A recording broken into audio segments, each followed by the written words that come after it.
थोड़ी करेक्शन कर दूँ। अपने प्रचार विभाग के प्रमुख दीपक जी ने बताया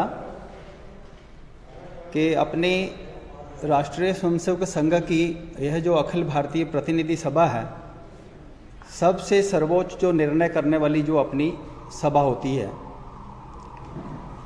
इसका जो इस वर्ष अपना यह बैठक थी, क्योंकि 3 वर्ष के बाद यह बैठक अपनी नागपुर में रहती है, जिसमें नूतन हमारे जो सर कार्यवाह हैं उनका निर्वाचन होता है।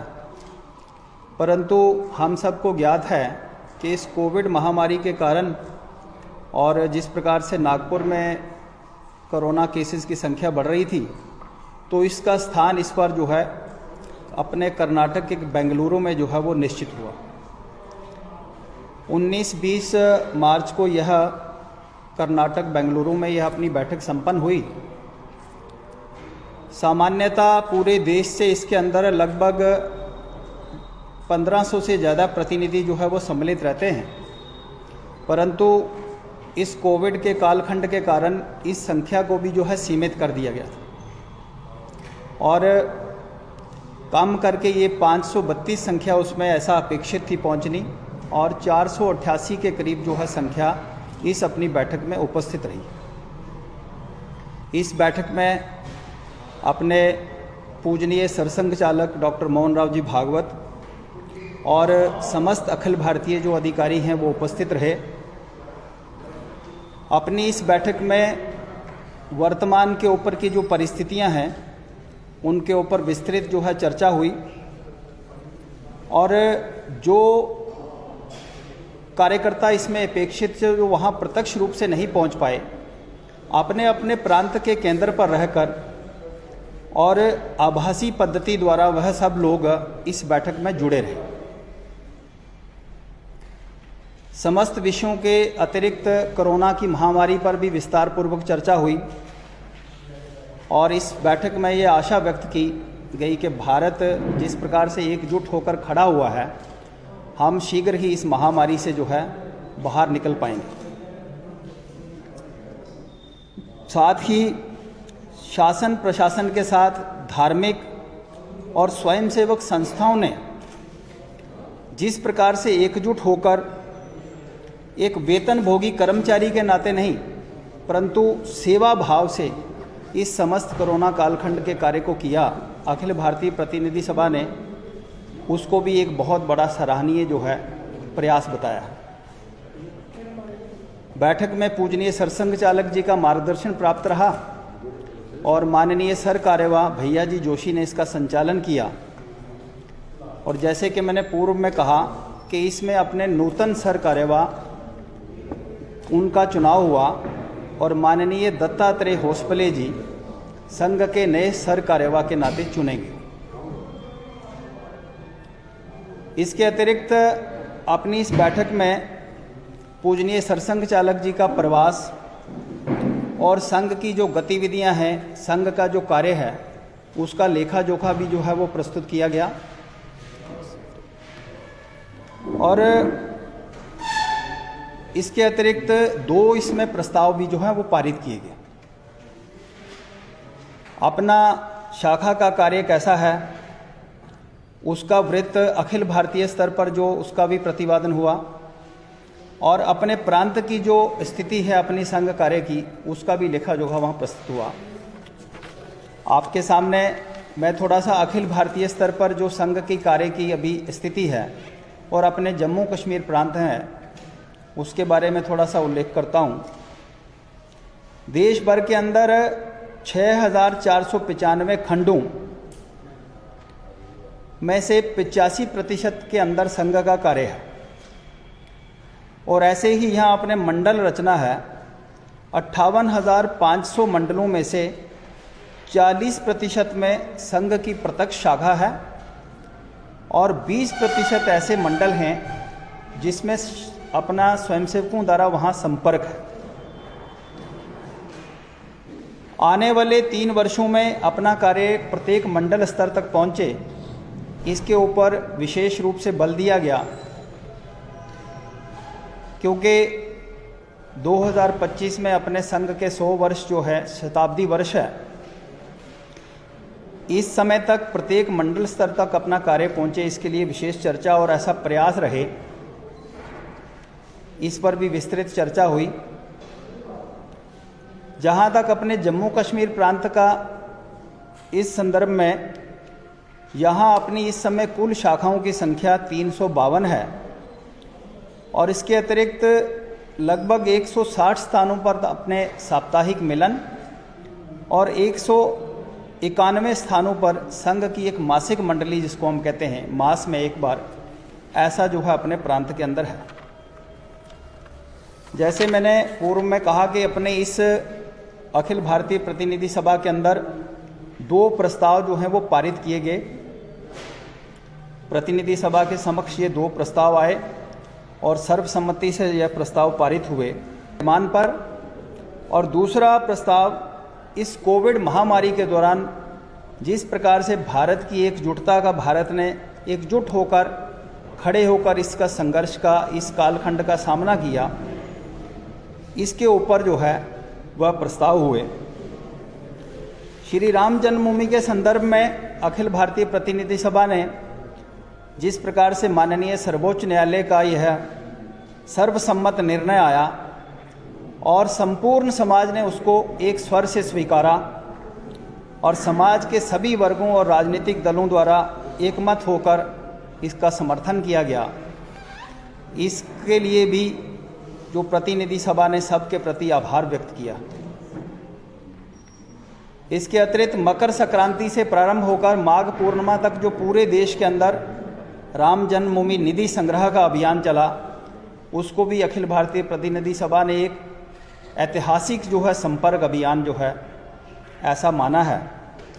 और इस प्रस्ताव के अंत में सभी सामाजिक धार्मिक संस्थाओं, शिक्षाविदों, प्रबुद्ध नागरिकों के और समस्त राम भक्तों का आह्वान किया है कि श्री राम मंदिर के द्वारा भगवान राम के आदर्शों को संचारित करने के लिए इस दिशा में सब सार्थक प्रयास करें, क्योंकि इसको ही वैभव संपन्न समर्थशाली भारत का जो है उससे उसका मार्ग प्रशस्त होगा और विश्व कल्याण की जो भारत की भूमिका है वह भारत उसमें उसका निर्वाह करेगा।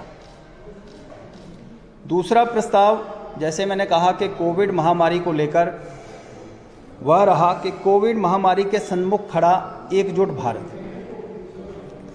इस संदर्भ में भी अखिल भारतीय प्रतिनिधि सभा ने समस्त समाज, केंद्र सरकार, राज्य सरकार और इस पूरे अभियान के अंदर लगे चिकित्सा कर्मी, स्वच्छता कर्मी, सुरक्षा कर्मी, अन्य प्रशासनिक अधिकारी, जिन्होंने जिस प्रकार का सहयोग किया समाज को जागरूक करने का और अस्पतालों के अंदर सेवाएं देने का, ऐसे अद्भुत साहस को और ऐसे प्रयास को अखिल भारतीय प्रतिनिधि सभा ने उन सब ऐसे कार्यकर्ताओं के प्रति आभार व्यक्त किया।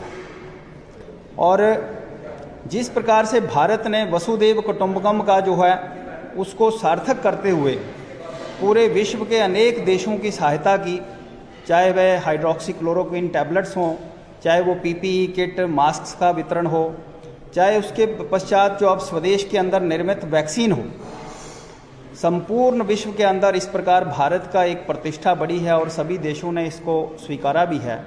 इस बात के लिए भी सरकार भारत के वैज्ञानिकों को और डॉक्टर्स को, अन्य जो सब लोग इससे जुड़े हुए, इसके प्रति भी अखिल भारतीय प्रतिनिधि सभा ने अपना आभार व्यक्त किया है और ये आशा व्यक्त की है कि हम सबको, क्योंकि अभी ये महामारी समाप्त नहीं हुई है, हम सबको सचेत रहना है और संपूर्ण समाज को और स्वयंसेवकों को भी सबको आह्वान किया है कि हम सरकार द्वारा दिए दिशा निर्देशों का पालन करें और उसका पालन करते हुए इस महामारी से हम मुक्त होकर एक सशक्त भारत का निर्माण करें। इसके लिए भी जो है अखिल भारतीय प्रतिनिधि सभा ने आह्वान किया है।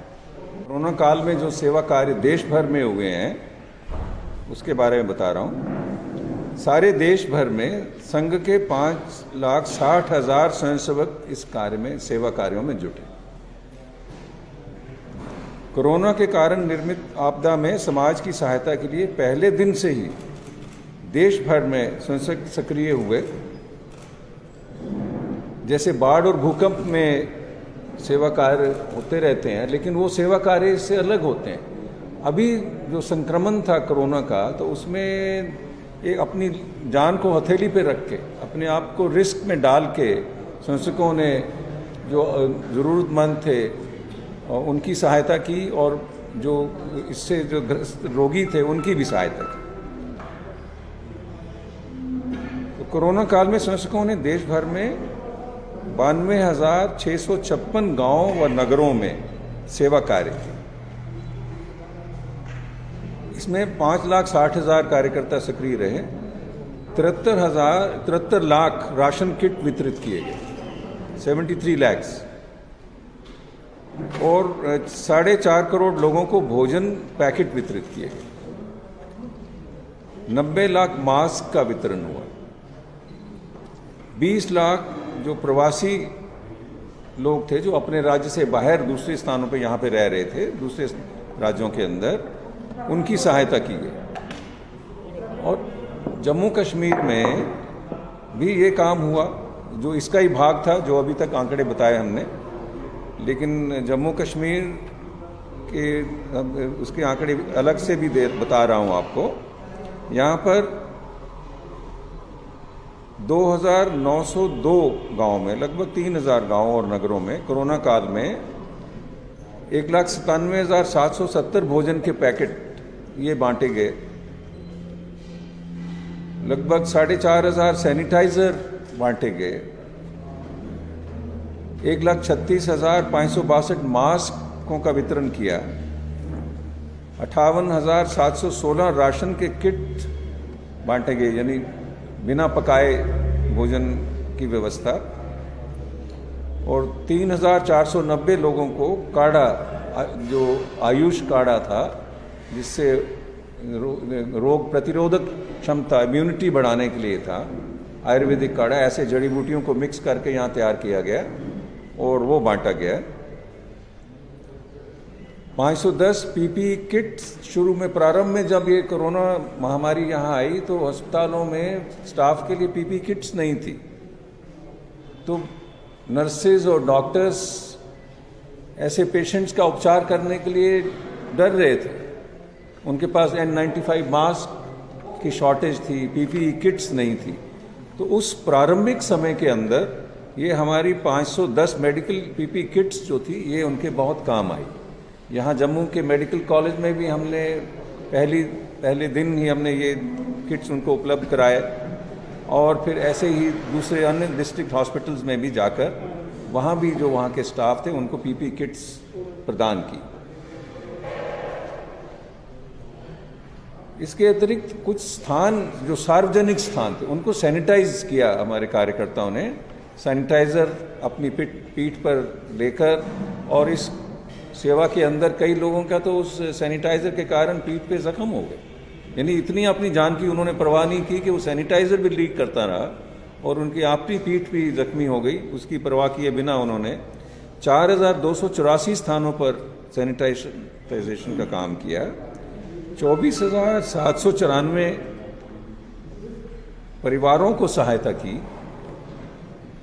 186 लोगों को नकद आर्थिक सहायता की। राज्य के बाहर भी कुछ राज्य के लोग जो फंस गए थे और उनके पास कोई व्यवस्था नहीं थी, तो उनके भी अकाउंट्स लेकर उनके अकाउंट्स में यहाँ से नकद राशि ट्रांसफ़र की गई। और जो सफाई कर्मचारी हैं उनका सम्मान किया गया कि इस महामारी के अंदर उन्होंने भी अपनी जान पर खेलकर शहर की सफाई, अस्पतालों की सफाई, सार्वजनिक स्थानों की सफाई बनाए रखे। तो इसके लिए उनके 23 ऐसे प्रोग्राम हुए जहाँ पे सैकड़ों सफाई कर्मचारियों का सम्मान किया गया, उनके चरण धोए गए और उनको पुष्प अर्पण हार पहनाए गए। और ऐसे ही इसी काल के अंदर अस्पतालों में रक्त की, ब्लड की बड़ी कमी आ गई, तो ब्लड डोनेशन ऐसे 3 कैंप लगाए गए जिससे अस्पताल के संचालन में मदद मिली। इसके अतिरिक्त एक बहुत बड़ा अभियान अभी देश भर के अंदर राम मंदिर के निर्माण के लिए संपर्क अभियान हुआ है पूरे देश के अंदर, जिससे आप सर्वविदित हैं तो ये राम मंदिर केवल एक मंदिर नहीं है, ये भारत की संस्कृति का परिचय है और चरित्र है।